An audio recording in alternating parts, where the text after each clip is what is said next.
আমরা আজ অতীব ভারাক্রান্ত হৃদয় নিয়ে বলছি, গাজীপুরে আমার এক ভাই সম্মানিত মসজিদের ইমাম ও খতিব রইসউদ্দিনকে পরিকল্পিতভাবে হত্যা করা হয়েছে। আমি আবার বলছি, অতি ভারাক্রান্ত হৃদয় নিয়ে বলছি, এই রইসউদ্দিনকে ওই সমাজের লোকেরা পরিকল্পিতভাবে হত্যা করেছে। এই হত্যার বিচার, হত্যার মামলা এখনো নাকি আদালত নেয় নাই, এখন নাকি তাদের বিষয়টা তারা আমলে নেয় নাই। এখনো পর্যন্ত একজন সন্ত্রাসীকে, একজন নিকৃষ্টময় মানুষদেরকে, তাকে যারা হত্যা করেছে, তাকে যারা মেরেছে, তাকে যারা পিটিয়েছে, তাদেরকে নাকি এখনো বলে একজনকে গ্রেফতার করে। আমাদের প্রশাসনিক দুর্বল এত যদি হয়, তাহলে রাষ্ট্র সমাজ কিভাবে চলবে? বাংলাদেশের প্রায় 5 লক্ষ মসজিদ সম্মান বয়ে আনে, মুসলমানদের অবস্থানকে মসজিদে তুলে ধরে, জাতির সম্মুখে তুলে ধরে সম্মানিত ইমাম, সম্মানিত খতিব।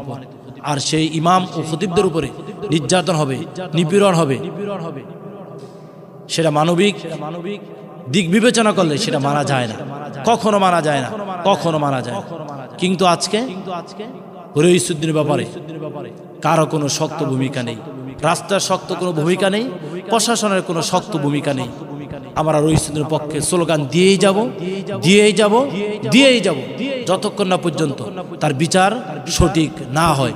ওই রইসউদ্দিনের মেয়ে বাবার কবরে দিয়ে তাকে থাকে, বাবার আগের স্মৃতিগুলো মনে করে মা চোখ থেকে অজরভাবে চোখের পানি ফেলে আর কান্না করে বাবা রইসউদ্দিন, বাবা রইসউদ্দিন বলে। এই সুঠাম দেহের অধিকারী সুমিষ্টভাষী আলেমকে কারা হত্যা করেছে এখনো সেটার তথ্য খুঁজে পাওয়া যায় নাই। আমরা সেটাকে পরিকল্পিতভাবে হত্যা মনে করছি।